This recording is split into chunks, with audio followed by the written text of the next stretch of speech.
இப்போ நடந்த இந்த டாஸ்கில் யாரை நம்ம குறை சொல்கிறதுன்னு எனக்கு தெரியலைங்க. ரெண்டு பெண்கள் ஒரு ஆண் இருக்கக்கூடிய ஒரு டாஸ்கில் ஒரு ஃபிசிக்கல் டாஸ்க்கு கொடுத்த பிக் பாஸை குறை சொல்கிறதா, நீங்கள் டிஸ்குவாலிஃபை அப்படின்னு சொல்லியும் கூட போய் விளையாடிய பார்வதியை குறை சொல்கிறதா, இல்லை ஒரு பொண்ணை போயிட்டு அப்படி புஷ் பண்ணி தள்ளி விட்ற சபரியை குறை சொல்கிறதா? முதல்ல இந்த டாஸ்க் என்ன அப்படின்னு பார்த்தீங்கன்னா, இது ஒரு ட்ரையாங்கிள் ஷேப்பில் ஒரு டாஸ்க்கு. அதில் வந்து நடுவில் 4 பாட்டில் இருக்குது. 3 எட்ஜ்லேயும் 3 கண்டஸ்டன்ட் நிற்கணும். பர்சர் டு பர்சர் 3 நிமிஷம் டைம். அந்த 3 நிமிஷத்தில் யார் ஓடி போய் அதிகப்படியான பாட்டிலை கலெக்ட் பண்ணி அதை டிஃபென்ஸ் பண்ணுறாங்களோ அவங்க தான் வின்னர். இது ஒரே ரவுண்டில் முடிஞ்சிருக்க வேண்டிய ஒரு கேம். ஆனால் இது 3 ரவுண்டு போகுது. அதாவது 3 முறையும் மறுபடியும் டாஸ்க் வந்து கண்டக்ட் பண்ணுறாங்க. காரணம் யார் அப்படின்னு பார்த்தீங்கன்னா நம்ம பார்வதி தான். ஏன்னா விதிமீறல் பண்ணுறாங்க. முதல் முறை வந்து 2 பாட்டில் 2 கையால் பிடிச்சி விதிமீறல். அதுக்கப்புறமா 2 வாட்டி உள்ளே போகிறாங்க விதிமீறல்.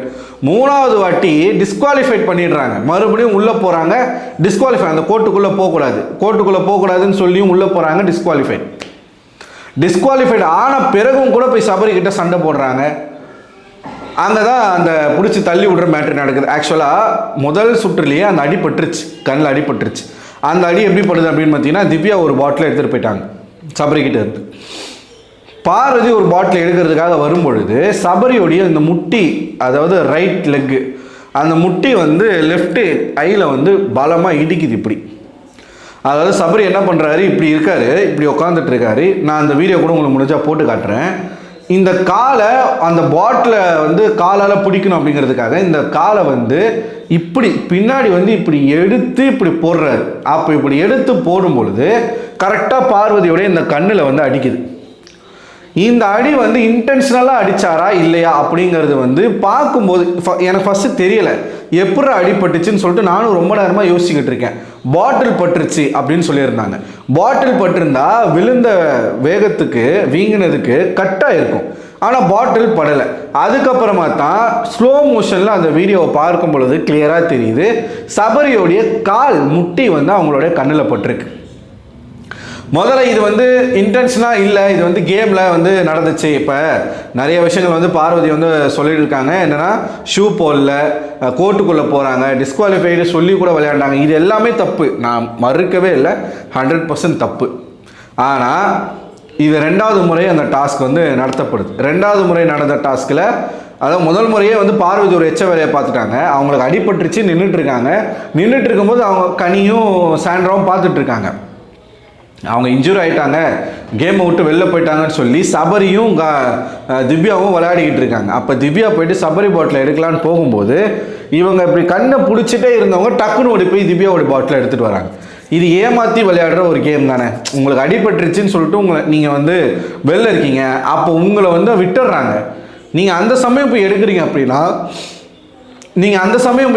அப்படின்னா அது வந்து எப்படி சொல்கிறது, நம்ம இது ஒன்று பார்வதியோட மிஸ்டேக்ஸ், இது ஒன்று. அடுத்து பார்த்தீங்கன்னா மறுபடியும் வந்து கோர்ட்டுக்குள்ளே போகிறாங்க. லைனுக்குள்ளே போகக்கூடாதுன்னு சொல்லியும் கோர்ட்டுக்குள்ளே போகிறாங்க. அந்த ரவுண்டு மறுபடியும் ரீகண்டக்ட் பண்ணுறாங்க. அப்பயும் சபரி தான் ஜெயிக்கிறாப்படி. 3வது முறை மறுபடியும் வந்து 2 பாட்டில் எடுத்துகிட்டு வராங்க. திவ்யா கிட்ட இருந்து 2 பாட்டில் எடுத்துகிட்டு வந்து 2 கையில் இப்படி பிடிச்சிக்கிறாங்க. ஒரு கையில் ஒரு பாட்டில் மட்டும்தான் பிடிக்கணும். அந்த பாக்ஸ்குள்ளே பாட்டிலை கீழே வச்சு தான் டிஃபெண்ட் பண்ணணும். அந்த விதிமீறலையும் பார்வதி பண்ணுறாங்க. பார்வதியை டிஸ்குவாலிஃபை பண்ணுறாங்க. டிஸ்குவாலிஃபை பண்ணிட்டாங்க. இப்போ ஜட்ஜஸ் வந்து சொல்லிட்டாங்க 2வது ரவுண்டே யார் தப்பு பண்ணாலும் டிஸ்குவாலிஃபைட். திவ்யாவும் டிஸ்குவாலிஃபை பண்ணிட்டாங்க. அந்த ரவுண்டில் பார்வதியுமே டிஸ்குவாலிஃபை பண்ணுறாங்க. 2 பேருமே ரூல்ஸ் மீறிட்டீங்க. இப்போ விதிமீறல் நடந்துருச்சு அப்படின்னு சொன்னால் நம்ம அமைதியாக போயிடலாம்ல, விட்டுடலாம்ல. இவங்க என்ன பண்ணுறாங்க, விதிமீறல் டிஸ்குவாலிஃபை பண்ணால் கூட நான் போயிட்டு வந்து நான் ஒரு ஜெர்க்கு கொடுப்பேன் அப்படின்னு சொல்லிட்டு போயிட்டு பண்ணுறாங்க. அந்த டைமில் தான் சபரி என்ன பண்ணுறான்னா, இப்படி வந்து உண்மையாலுமே பார்வதி சொல்கிற மாதிரி புல்டோசர் இடிக்கிற மாதிரி தான் டமால்னு பார்வதி போட்டு இடிக்கிறாரு. அது தேவையே இல்லை. அந்த அளவுக்கு அக்ரெசிவாக விளையாடணுன்ற அவசியம் இல்லை. எல்லாரும் கேட்குற ஒரு கேள்வி என்னென்னா, அந்த இடத்துல கனியோ எப்ஜவோ வேறு யாராச்சும் இருந்தால் சபரி இதை பண்ணியிருப்பாரா, இல்லை ரம்யாவோ இருந்தால் பண்ணியிருப்பாரான்னு கேட்குறாங்க. எனக்குமே அந்த கேள்வி இருக்குது. சபரி வந்து ரொம்ப பெண்களை மதிக்கக்கூடிய ஒரு நபர் அப்படின்ற ஒரு பேரை அங்கே எடுத்து வச்சிருக்காரு. பெண்களுக்கு பாதுகாவலர் அப்படின்ற மாதிரி அங்கே ஒரு பேர் எடுத்து வச்சிருக்கிறார். எனக்கு என்ன தோணுச்சு அப்படின்னா, பார்வதி அப்படிங்கிறதுக்காகவே இவ்வளவு அக்ரெசிவாக விளையாண்ட மாதிரி எனக்கே தோணுச்சு. எங்கே எனக்கு தோணுச்சுன்னா திவ்யாவும் அதை ஃபீல் பண்ணியிருக்காங்க. அவன் ரொம்ப அரகண்ட்டாக விளையாடுறான், இப்படி என்னால் கேம் விளையாட முடியாது. அவர் பிடிச்சி தள்ளி விட்டது இருக்குல்ல, இப்போ இவங்க போயிட்டு தள்ளி விடுறாங்க, இவர் ஷூ போட்டு அவங்க காலை வந்து ஒரு 3 வாட்டி மெரிக்கிறாரு. அந்த ஒரு கோவத்தில் ஃப்ரஸ்ட்ரேஷனில் இவங்க கத்துறாங்க, கெட்ட வார்த்தைலாம் பேசுறதுக்கு வராங்க, மறுபடியும் அவர் அஃபண்ட் ஆகுறாரு. அது எதிர்க்க நிற்கிறது ஒரு பொண்ணு அப்படிங்கிற ஒரு விஷயம் கூட அவருக்கு தோணலை. அந்த சமயத்தில் தோணாமல் இவங்க போயிட்டு சபரியை பிடிச்சி புஷ் பண்ண போகும்பொழுது இவருடைய பலத்துக்கு பார்வதியாக 2 கையும் பிடிச்சி கொண்டு போய் அப்படி பிடிச்சி தள்ளி விடுறாரு. தள்ளி விட்டதில் அவங்க போயிட்டு ஜட்ஜஸ் இருந்த இடத்துல போய் விடுறாங்க. நான் என்ன கேட்குறேன், அப்படி போய் இப்படி உழுவுறாங்க. அப்படி உழுவுற சமயம் கையில் எதனா அடிபட்டு கை உடஞ்சிருந்தா என்ன பண்ணியிருப்பார் சபரி? எதுக்கு இவ்வளோ அக்ரெஷன்? எதுக்கு? ஓகே, பார்வதி இவ்வளோ அக்ரெசிவாக வந்து விளையாடி சபரி சும்மா விளையாடி இருந்தாருன்னா இன்னைக்கு சபரி தான் ஹீரோ. பார்வதி போட்டு அடிச்சிருப்பாங்க. இப்போ பார்வதி மேலே சபரி பண்ணதுனால இப்போ பார்வதி எல்லாரும் வந்து ரொம்ப பெருமையாக பேச ஆரம்பிச்சிட்டாங்க. பார்வதிக்கு சப்போர்ட் வந்து அதிகரிச்சிருக்கு. எல்லாத்துக்கும் காரணம் இந்த கூமுட்டை சபரி தான். நியாயமாக அந்த தலைவர் பதவி சபரிக்கு கொடுத்துருக்கவே கூடாது. ஒரு பொண்ணை வந்து இந்த அளவுக்கு நீங்கள் ஹாஷாக நடத்த வேண்டிய அவசியம் இல்லை. நான் கூட முதல்ல வந்து இது ஒரு ஆக்சிடென்ட்டு தெரியாமல் தான் பண்ணிட்டாரு அப்படின்னு நான் நினச்சேன். ஆனால் அதே சபரி உட்காந்து விக்கல்ஸ் கிட்ட, அப்புறம் அமித், தர்புய்ஸு, சாண்ட்ரா எல்லாரும் உட்காந்து பேசிகிட்டு இருக்காங்க. அப்போ சாண்ட்ரா கேட்குறாங்க, சபரி என்ன இருந்தாலும் இவ்வளோ ஃபோர்ஸாக நீ விளையாடி இருக்க வேணாம் அப்படின்னும் போது அவளுக்கு கண் எவ்வளோ பெருசாக வீங்கிடுச்சு தெரியுமா அப்படின்னு அந்த பக்கம் அவங்க பேசிகிட்டு இருக்காங்க. அப்போ சபரி அவர் வாயாலேயே சொல்கிறாரு, நான் வேணும் தான் அடித்தேன் அப்படின்றார்.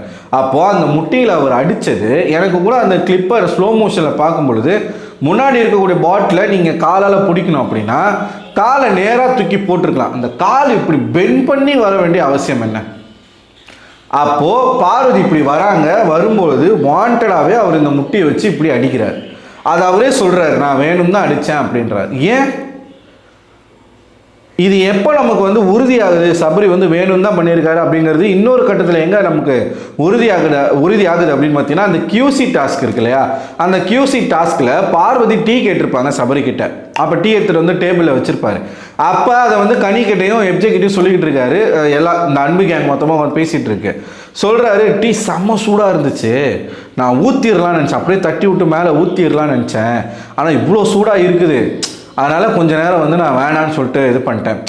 ஓவர் ஹீட்டாக இருந்துச்சு, கொஞ்சம் லைட்டான ஒரு ஹீட்டில் இருந்துச்சுன்னா நான் தட்டி விட்டுருப்பேன் அப்படின்னு அப்போவே கிரிமினலாக பேசின ஒரு ஆள் தான் இந்த சபரி. சும்மா எல்லாம் ஒரு நடிப்பு தான். என்ன கேட்டால் பார்வதிக்கும் சபரிக்கும் ஆகாதுன்றது நமக்கு தெரியும். வேணும்ட்டே வந்து பார்வதியை வந்து அவர் அந்த மாதிரி பண்ணது தப்பு. அண்ட் பார்வதி லேசுப்பட்ட ஆள் கிடையாது. பாத்ரூம் ஏரியாவில் இருந்துக்கிட்டு அவங்க சொல்கிறாங்க, இருடா வரேன், வந்து நான் அவனை பார்த்துக்கிறேன், எனக்கு அடிப்பட்டாலும் பரவாயில்ல, உன்னை நான் விடமாட்டேன் அப்படி. இது 2 பேருடைய ஈகோவில் நடந்த ஒரு சண்டை. 2 பேர் மேலேயும் தப்பு இருக்குது. ஆனால் சபரி நான் இன்டென்ஷனாக தான் அடித்தேன் அப்படின்னு சொன்னது மிகப்பெரிய தவறு, மிகப்பெரிய தவறு. அதுக்கப்புறம் அவன் பிடிச்சி அவங்கள அவ்வளோ ஃபோர்ஸாக தள்ளி விட்டதில் எனக்கு முடக்க எதனா ஒன்று ஆயிருந்தா என்ன ஆகுறது? ஓகே, பார்வதி வந்து ஒரு கேவலமான ஒரு ஜென்மம் தான், அதெல்லாம் நம்ம மறுக்கலை, ஒத்துக்கிறோம். இருந்தாலும் ஒரு பொண்ணு இது யாரை நம்ம தப்பு சொல்கிறது சொல்லுங்கள்? டிஸ்குவாலிஃபைடு ஆகியும் போயிட்டு அவனை நான் வம்பிழுப்பேன், அவனை நான் வந்து இது பண்ணுவேன், நான் குழப்பத்தை ஏற்படுத்துவேன்னு போன பார்வதியை தப்பு சொல்கிறதா, இல்லை நான் வேணும்னு தான் அடித்தேன் அப்படின்னு சொல்கிற சபரியை தப்பு சொல்கிறதா, இல்லை ஒரு பையன் 2 பொண்ணு விளையாடக்கூடிய ஒரு டாஸ்க்கு இவ்வளவு ஹாஷான ஒரு டாஸ்க்காக கொடுத்த பிக் பாஸை சொல்கிறதா? யாரை தப்பு சொல்கிறது? ஆனால் ஒரு பாயிண்டில் சபரியை வந்து புழக்க வேண்டிய அவசியம் எங்கே வருது அப்படின்னா, நான் வேணும் தான் அடித்தேன் அப்படின்னு அவர் வாயாலே அவர் கன்ஃபர்ஸ் பண்ணும் பொழுது தப்புங்க. இது வந்து தப்பு. யாராக இருந்தாலும் யாருக்கு நடந்தாலும் தப்பு தான். பார்வதி மேலே நமக்கு வெறுப்பு இருக்குது, மாற்று கருத்து இருக்குது, அதெல்லாம் தூக்கி ஓரமாக வைங்க. என்ன இருந்தாலும் ஒரு பொண்ணுகிட்ட இந்த மாதிரி வந்து மேன் ஹேண்ட்லிங் பண்ணக்கூடாது. அது வந்து ரொம்ப ரொம்ப தப்பு. இப்போ பிரச்சனை வந்து பண்ணதெல்லாம் ஒரு விஷயமே கிடையாது. ஆனால் இது இன்டென்ஷனலாக பார்வதியை நான் அடிக்கணும் அப்படின்ற மாதிரி நீங்கள் அடித்த மாதிரி தான் இருக்குது. அதை நீங்கள் உங்கள் வாயாலே சொல்கிறீங்க. அது என்ன காட்ட வராருன்னா, என்கிட்ட வந்தீங்கன்னா நான் இப்படி தான் விளையாடுவேன், ஒரு பயமுடுத்துறாரு. இதே ஒரு ஆண்கிட்ட பண்ண முடியுமா? அந்த இடத்துல கமருதீன் இருக்கான், இல்லை பிரவீன் இருக்கான், இல்லை விக்கல்ஸ் இருக்கான், விக்கல்ஸ் தூக்கி விசிறி அடிச்சானே. ஒரு பொண்ணுன்னும் போது உங்களுக்கு அவ்வளோ வீரம், அதுவும் பார்வதினும் போது அவ்வளோ வீரம் தேவையா? என்கிட்ட அதுவும் சாரி வேறு கேட்குறாரு. டாஸ்க் ஆரம்பிக்கிறதுக்கு முன்னாடி நான் வந்து கொஞ்சம் இதுவாக தான் இருப்பேன், யார் மேலாம் அடிபட்டுச்சுன்னா அடிபட்டா சாரி. அப்போ நீங்கள் வந்து என்ன சொல்ல வரீங்க? என்கிட்ட வந்தால் நான் அடிப்பேன், அடிப்பேன். அப்போ வந்து அடிபட்டுச்சுன்னா என்னை மன்னிச்சிருங்க. இவ்வளோ பெருசாக வீங்கி இருக்குது, அது பார்க்குறதுக்கே நல்லா இல்லை. ஏற்கனவே பார்வதி வந்து ஆடுன்னு ஆடுவாங்க. நீங்கள் இந்த மாதிரி இன்டென்ஷனலாக ஒரு விஷயத்த பண்ணுறீங்க. இன்னும் அவங்கள வந்து அதை உசுப்பேற்றி தான் விடும். வெளியில் பார்வதிக்கு சப்போர்ட் வந்து கூடி போச்சு. இப்போ பயங்கரமாக சப்போர்ட் பண்ணிக்கிட்டு இருக்காங்க. பார்வதி வந்து கரெக்டாக அவங்களோட விக்டிம் கார்டு வந்து யூஸ் ஆயிடுச்சு. தப்பு இல்லை. பார்வதிக்கு சபரி பண்ணது தப்பு தான். பார்வதியை சப்போர்ட் பண்ணுறது தப்பு இல்லை. இப்போ இந்த பர்டிகுலர் விஷயத்தை வச்சு பார்வதி மேலே தப்பே இல்லையா அப்படின்னு கேட்டிங்கன்னா இருக்குது. ஆனால் வேணும்னே நான் அடித்தேன்னு சொல்கிறது ரொம்ப தவறான விஷயம். ரெட் கார்டு சபரிக்கு கொடுங்க அப்படின்னு சொல்கிறது வந்து தப்பே இல்லை. இப்போது பசங்க 2 பேர் அடிச்சுக்கிட்டா நம்ம சொல்கிறோம். இப்போ அந்த இடத்துல சபரி இடத்துல கமருதீன் இருக்காரு, என்ன பேசியிருப்போம் நம்ம? இல்லை அந்த இடத்துல பிரவீன் இருக்காரு, நம்ம என்ன பேசியிருப்போம்? இல்லை அந்த இடத்துல வினோத் இருக்காரு, நம்ம என்ன பேசியிருப்போம்? சபரின ஒன்று எல்லாருமே வந்து அது எப்படி வந்து ஒன்றுமே இல்லை, கேமில் அதெல்லாம் படதான் செய்யும். திவ்யா வந்து டீசெண்டாக விலகிட்டாங்க, இப்படி ஒரு கேம் எனக்கு வேண்டாம் அப்படின்னு சொல்லிட்டு. அவங்களுக்குலாம் தெரியலை அவர் வேணும் தான் அடித்தாருன்றது தெரியலை. ஸோ இதை வந்து வீக்கெண்டில் கண்டிப்பாக விஜய் சேதுபதி வந்து அட்ரஸ் பண்ணணும். அவருக்கு வந்து நீங்கள் ரெட் கார்டு கொடுக்குறீங்களோ இல்லையோ, அட்லீஸ்ட் ஒரு ஸ்ட்ரைக் ஆச்சும் கொடுக்கணும், ஒரு எல்லோ கார்டாச்சும் கொடுக்கணும். தப்பு இது. பார்வதிக்கு நிலை எந்த பெண்ணுக்கு அந்த வீட்டுக்குள்ளே நடந்தாலும் தப்பு தான். ஸோ நீங்கள் என்ன நினைக்கிறீங்க மக்களை? இந்த விஷயத்தை பார்க்கும் பொழுது உங்களுக்கு என்ன தோணுது? இந்த விக்கல்ஸ் வேறு திடீர்னு என்னமோ காமெடி பண்ணிக்கிட்டு இருக்காரு. அதை பற்றி அடுத்த வீடியோவில் பேசுவோம். உங்களோட கருத்து என்ன அப்படிங்கிறத கமெண்ட் பாக்ஸில் கமெண்ட் பண்ணுங்கள். அடுத்த ஒரு வீடியோவில் கூட சந்திக்கிறேன். அதுவரை உங்களிடமிருந்து விடைபெறுவது நான் அரவிந்தன்.